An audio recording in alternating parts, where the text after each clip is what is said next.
Estamos con el profesor Antonio Carlos Wollmer, que es un historiador, un sociólogo del derecho y un filósofo, uno de los pioneros del pensamiento crítico latinoamericano. Muchas gracias, Antonio Carlos.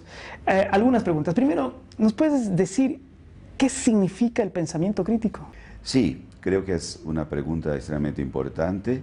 Empezar a hablar de pensamiento crítico teniendo una noción más aclarada de lo que sea crítica. Este concepto, esta expresión crítica es una expresión muy amplia, es una expresión dubia y que los técnicos y especialistas pueden decir polisémica, o sea, tiene muchos significados, muchos sentidos. Pero la crítica que vamos a trabajar o que vamos ahora estar haciendo esas consideraciones es en un sentido de ser algo dinámico.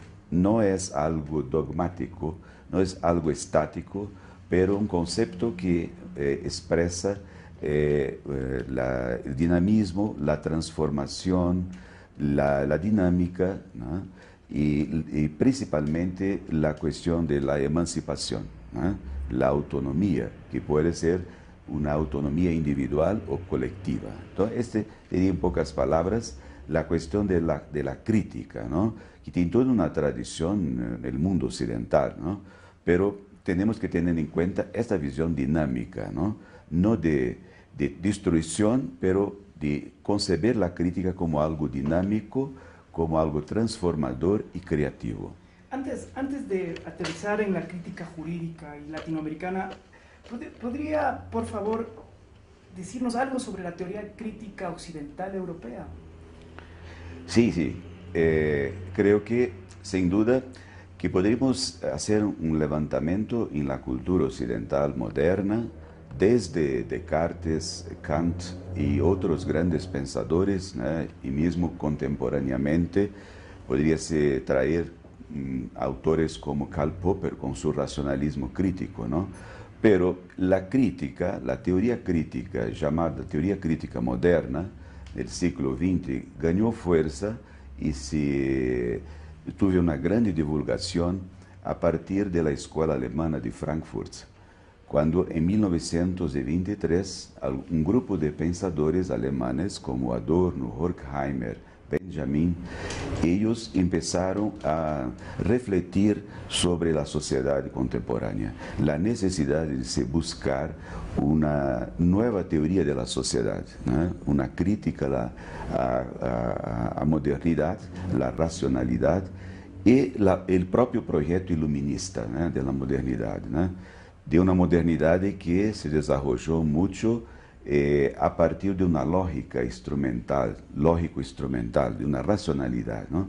Entonces, estos autores empezaron a introducir cuestiones de conceptos y teniendo en cuenta dos matrices teóricas, una de la teoría de Marx, el marxismo, y de otro, la psicanálisis, Sigmund Freud, ¿no? Y construyeron una concepción crítica para examinar la modernidad, la herencia del iluminismo, la sociedad industrial, la sociedad de masas, la cuestión de la industria cultural y también los problemas del Estado capitalista contemporáneo, ¿no? Y la perspectiva de la Escuela de Frankfurt, que hoy está diseminada en las ciencias humanas, en diferentes áreas, ¿no? Se utiliza en la sociología, en la historia, en la política, se utiliza siempre este marco crítico de la Escuela Alemana de Frankfurt, ¿no? Y que con todos esos autores importantes, hoy la grande referencia de esa escuela a nivel mundial es el pensador Jürgen Habermas, ¿no? Y en síntesis, la propuesta de esa escuela alemana fue de establecer una crítica que tenía en cuenta la concientización, la resistencia y la emancipación. Son los elementos centrales de la Escuela de Frankfurt, de una teoría crítica, ¿no? Un segundo aspecto de la teoría crítica europea, llamada crítica contemporánea, que podríamos recordar, es la teoría crítica postmoderna, representada pela escola francesa, pelos chamados pós-estruturalistas, né? Como Deleuze, Guattari, Maffesoli e tantos outros pensadores, não? É uma crítica que não é uma crítica que trabalha a questão da emancipação como os alemães, como a Escola de Frankfurt, pero uma crítica que tende a trabalhar a questão da destruição, uma crítica como destruição, né? E isto acaba manifestando, expressando uma certa visão nihilista, uma certa visão relativista, né? Eles vão trabalhar muito nessa desconstrução, trabalhar temas como a cultura, a raça, o gênero, né? E é uma escola de grande influência, ¿no? Pero que se contrapone a la propuesta alemana, ¿no? Então seria basicamente recordando de las grandes concepções ou tendências críticas no século XX, na tradição ocidental e principalmente eurocêntrica, estas duas posturas. Uma, a escola alemana, que tem a trabalhar a crítica como conscientização, como emancipação do sujeito na história, aposta, acredita em um sujeito histórico e que este sujeito é o titular, né, de uma praxis que seja capaz de transformar o mundo. Uma tradição marxista, não? E a escola francesa, que não tem essa perspectiva, digamos, de uma emancipação, pero de repensar a cultura, né, e de buscar um outro projeto que seria pós-moderno, um outro cenário, um outro horizonte. Profesor Wollmer, ¿existe un pensamiento propio crítico latinoamericano o somos replicadores de este pensamiento crítico occidental? Bueno, esta é uma questão extremamente importante e que ganha força hoje com o novo constitucionalismo latino-americano, né?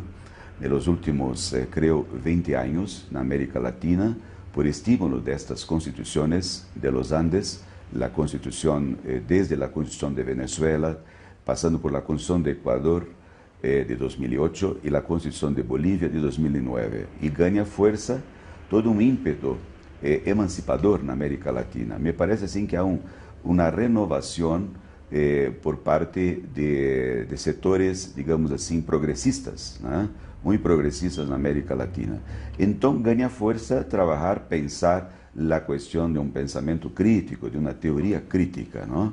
Uma vez que a própria trajetória do marxismo na América Latina sempre foi muito forte, pero em função de los desplazamientos, del capitalismo, de las nuevas formas asumidas pela própria globalização, pone em questionamento los conceptos tradicionales y las prácticas, ¿no? Las formas, las epistemes, conhecimentos dominantes na América Latina. E aí a necessidade de se repensar por uma teoria crítica que seja autenticamente periférica, uma teoria crítica que seja, digamos assim, que parta do sul, né?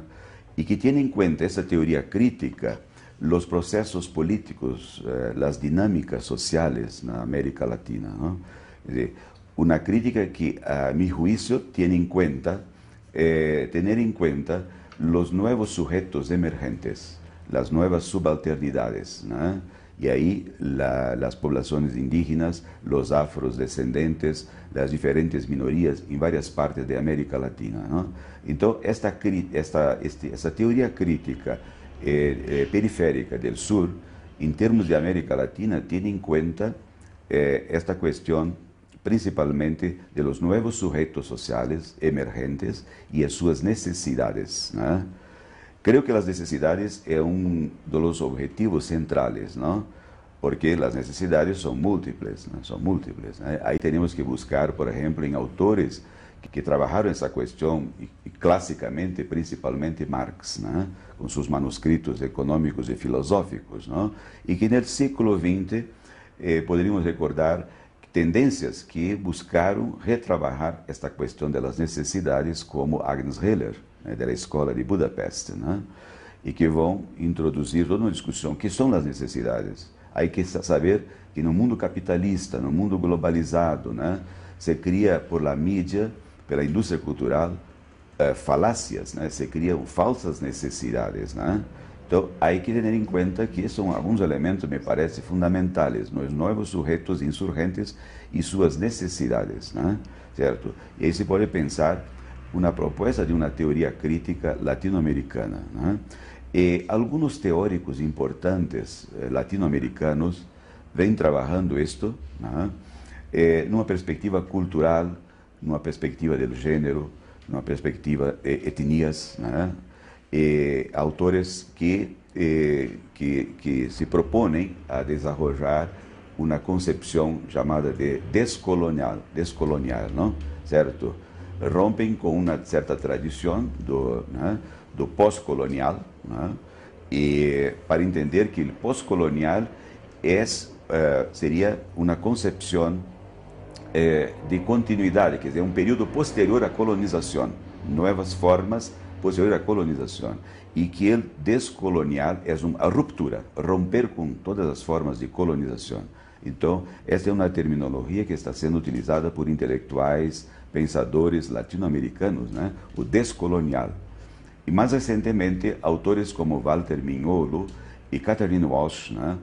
Empregam a expressão decolonial, não? Então, há um grupo de pensadores, né? E aí se poderia somar também autores como Enrique Dussel, no México, Aníbal Quijano, no Peru, Castro Gomes, né?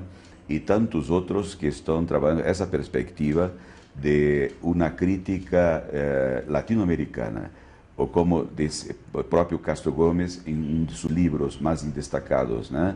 La crítica da razão latino-americana, né? Então, eu penso que estamos caminhando nessa perspectiva de romper com uma teoria crítica clássica, tradicional, eurocêntrica, e partir para construir uma teoria crítica a partir de nossas identidades. E aí ganha força, sem dúvida, a questão da alteridade do outro, a questão da pluralidade, o pluralismo, e da interculturalidade, para, digamos, embasar uma teoria crítica latino-americana. ¿Y cuál es la relación de esa teoría crítica latinoamericana con el pensamiento crítico latinoamericano? ¿Existe esa relación? ¿Quiénes son grandes pensadores? ¿Por dónde comenzar? El grande desafío hoy es, a partir de estos intelectuales latinoamericanos, ¿no? Que ahora poco mencionamos, los elementos básicos, ¿no? ¿Dónde buscar los fundamentos para uma crítica latino-americana, né? Penso que, mais allá da contribuição extremamente rica e importante desses intelectuais, professores, investigadores, né? Alguns que estão aqui na América Latina, outros estão nos Estados Unidos, outros na Europa, não? Penso que podemos partir de dois elementos importantes, chaves, né? Dois. Primeiro, construir uma crítica latino-americana a partir da praxis, da realidade material, né?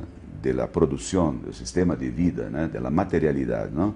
E aí temos que ter em conta, sem dúvida, a tradição dos processos históricos na América Latina de colonização, de pós-colonização, de pós-independência, não? As estruturas econômicas, sociais, né? Ou seja,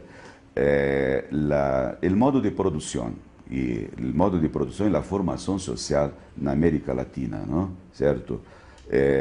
As formas de dependência econômica, que tipo de capitalismo sofríamos e tivemos na América Latina, não?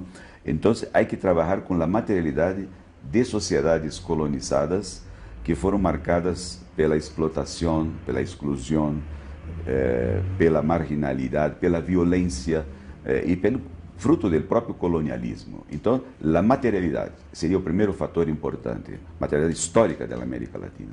Segundo, trabalhar agora a nível epistêmico. O que é isto? A nível de conhecimento, a nível das ideias, né? Certo? Primeiro a praxis, a materialidade, depois a ideia, as concepções, as representações do mundo, da cultura, não? E aí temos um horizonte muito rico, muito precioso, né? Que pode nos permitir não só construir uma crítica, um pensamento crítico latino-americano, como também podemos llevar esto para otras áreas, para pensar la sociología, la filosofía, la antropología y principalmente una área que nos toca más directamente, que es el mundo jurídico, el derecho, ¿no?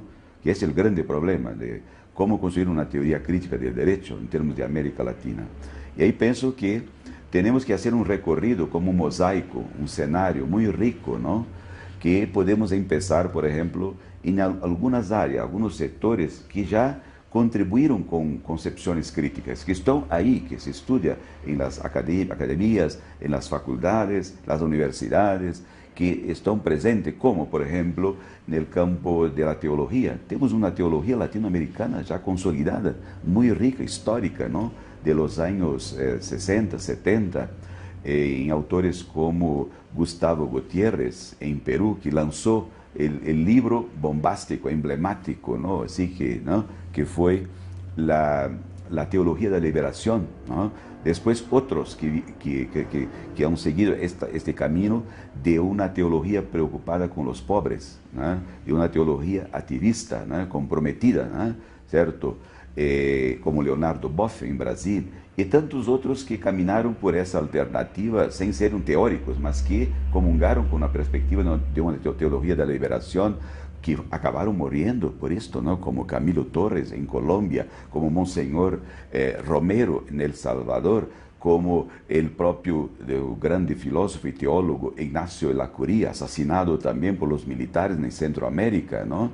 Entonces hay una trayectoria de lucha, de una teología comprometida con los pobres, con los explotados. Y a partir de esta teología, una filosofía que es típicamente latinoamericana y que recibe el nombre de filosofía de la liberación y que no es acepta por los profesores de filosofía que están colonizados, que muchos profesores que hacen sus doctorados en Alemania, Italia, y Europa, Estados Unidos, y que no acepto esto, porque entienden que una filosofía latinoamericana es algo muy regional, que esto no tiene universalidad, que una verdadera filosofía hay que ser universal, como la filosofía griega, como la filosofía alemana, ¿no? Como la filosofía, en fin, europea, ¿no?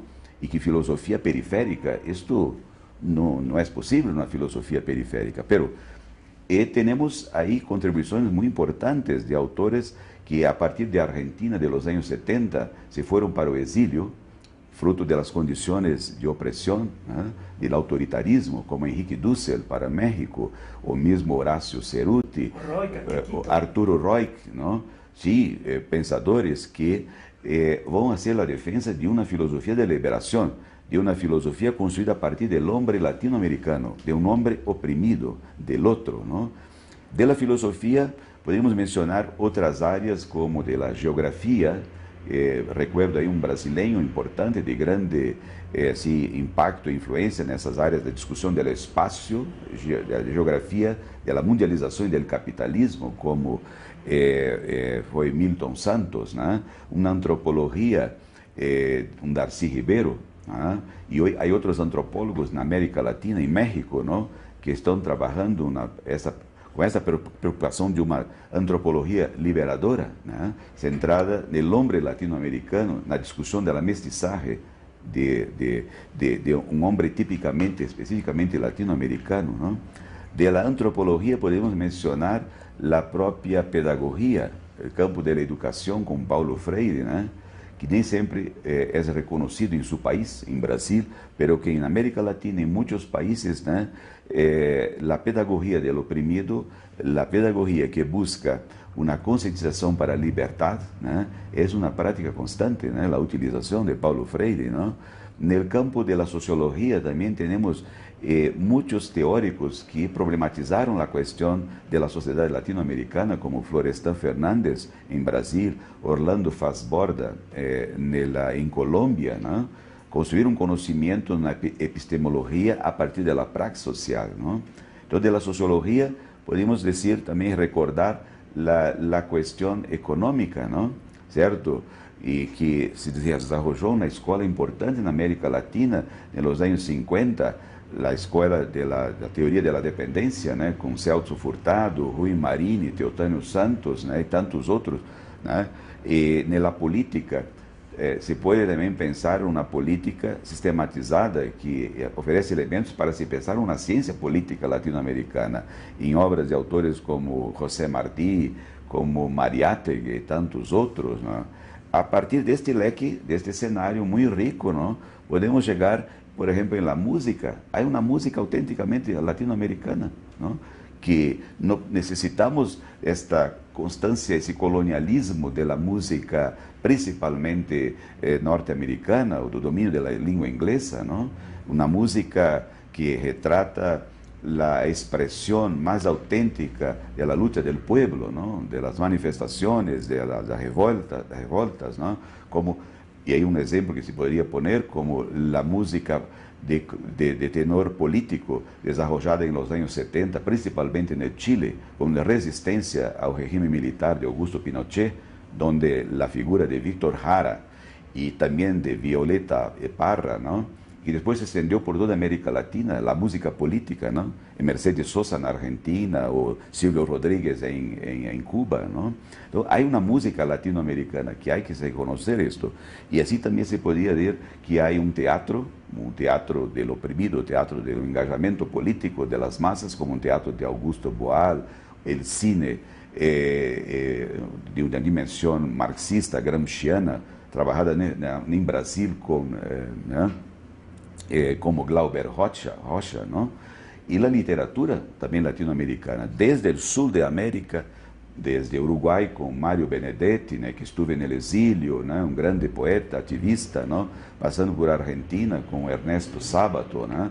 Colômbia com García Márquez, né?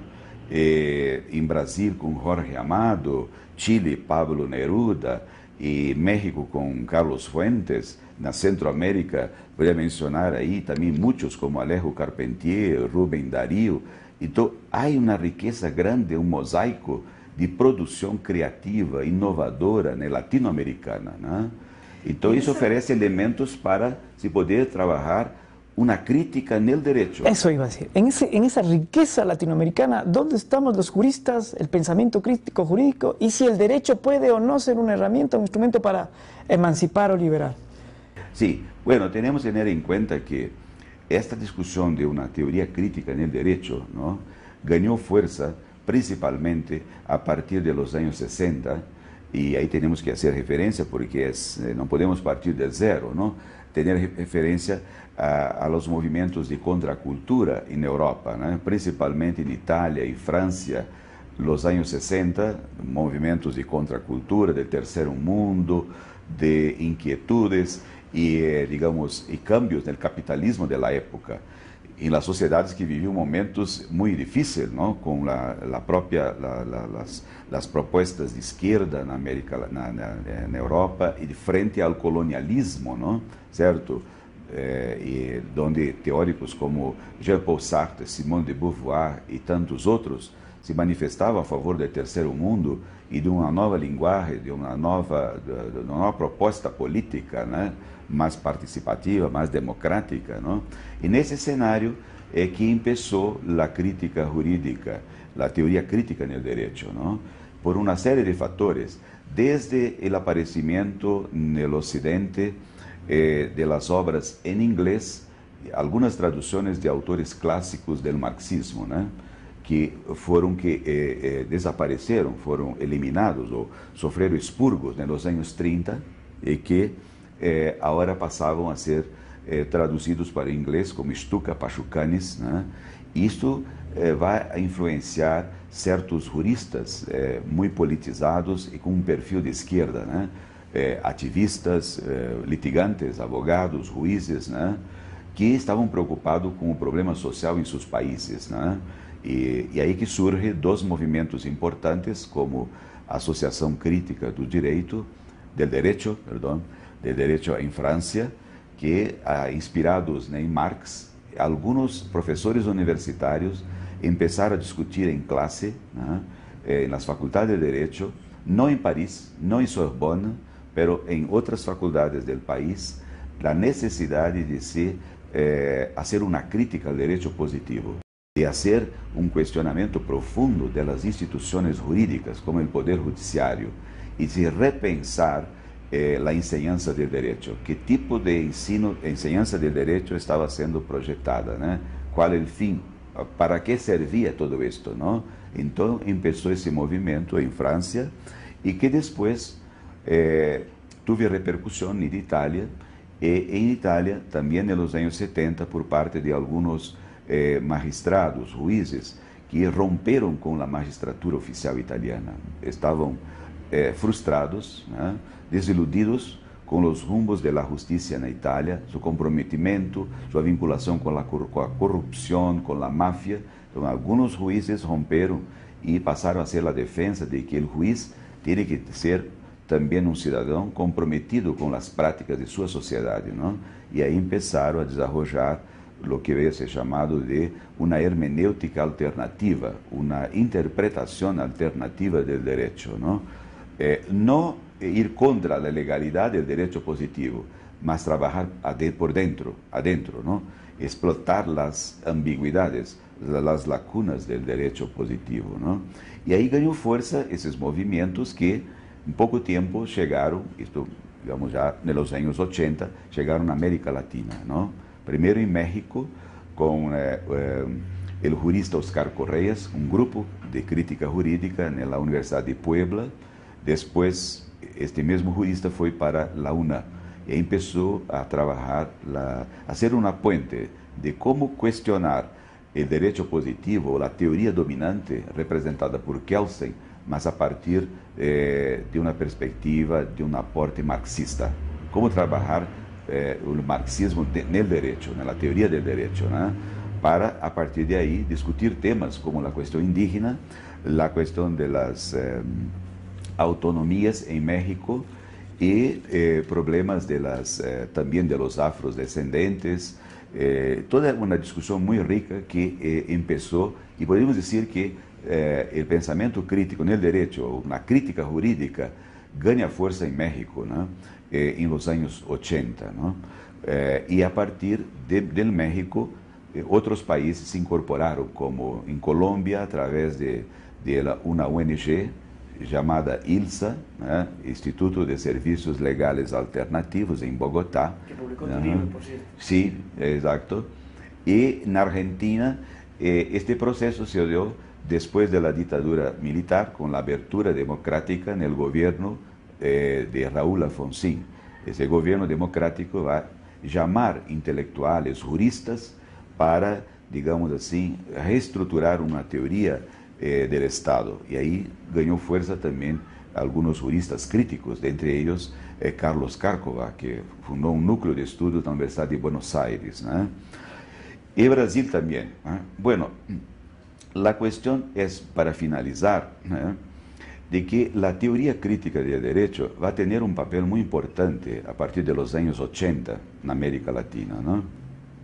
Inicialmente de uma forma muito tímida, porque estávamos saindo das ditaduras militares, de los regimes autoritários, né? Então, os espaços universitários vão se abrindo pouco a pouco, de uma forma muito calma e com certo cuidado, né?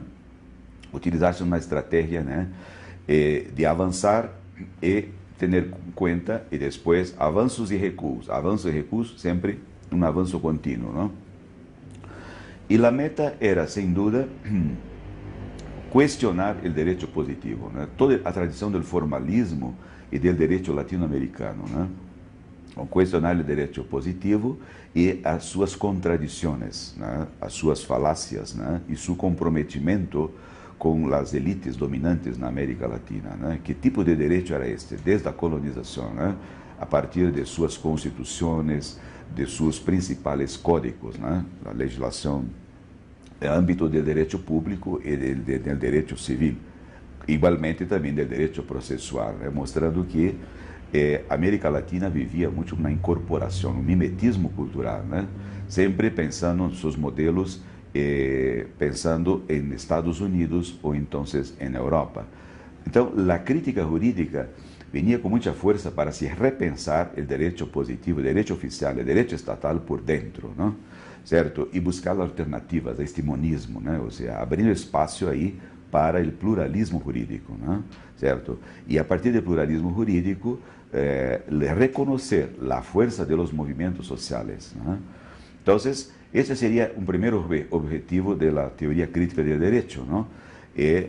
Cuestionar el derecho positivo y toda la tradición del formalismo, de la cultura monista estatista, de un proyecto jurídico dominante, colonizador, monocultural y estatista, ¿no? Segundo, la teoría crítica del derecho tenía en cuenta también repensar, contribuir para así repensar las instancias jurídicas, las instituciones oficiales, ¿no?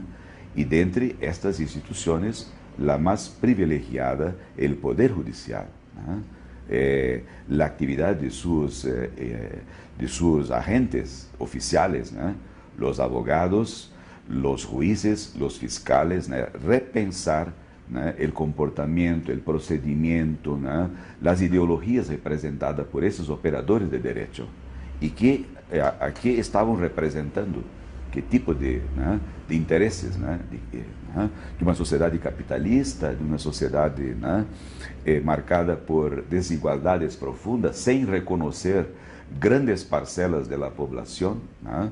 De los colectivos como las naciones indígenas, los contingentes, los afros descendentes y otras minorías, los campesinos, una grande parte de la sociedad que siempre estuve marginalizada y afuera de los códigos oficiales, ¿no? Entonces sería el segundo objetivo de la teoría crítica del derecho, cuestionar las instituciones adentro, ¿no? Para ver su ideología y qué intereses estaban representando y para qué servían, ¿no?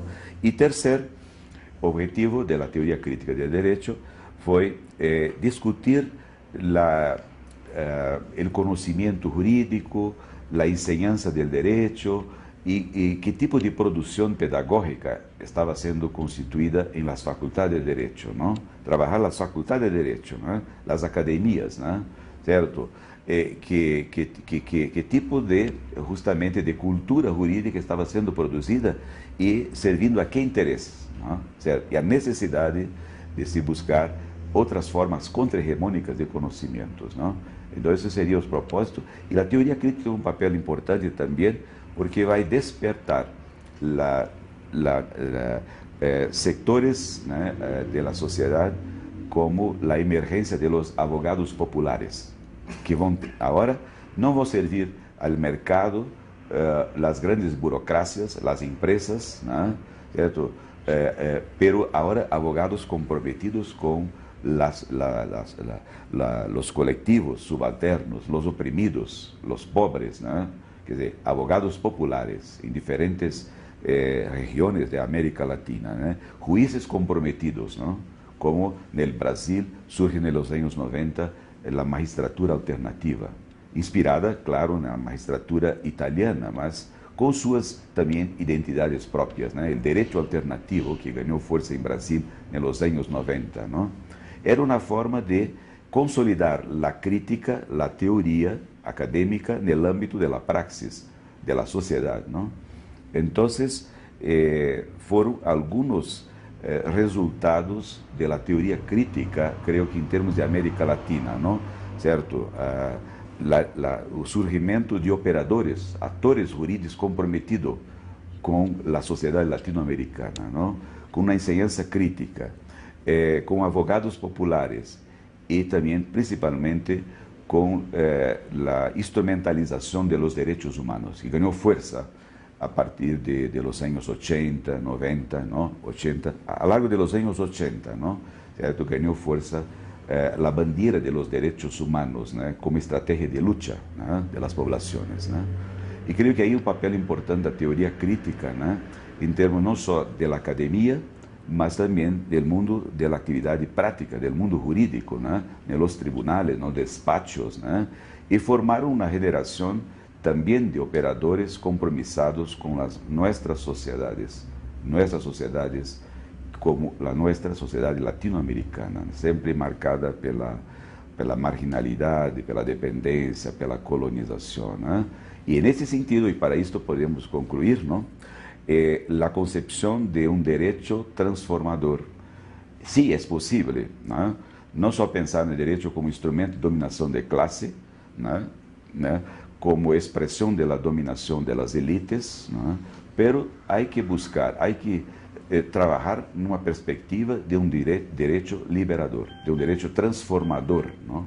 Y eso es posible, sin duda, ¿no?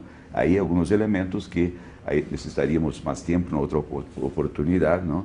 De trabajar esa perspectiva de un derecho emancipador, ¿no? Un derecho que tiene en cuenta también la cuestión de la alteridad del otro, de la pluralidad y de la interculturalidad, ¿no? Muchas gracias, profesor. Gracias por su visita, por su experiencia, por su conocimiento y por su tiempo.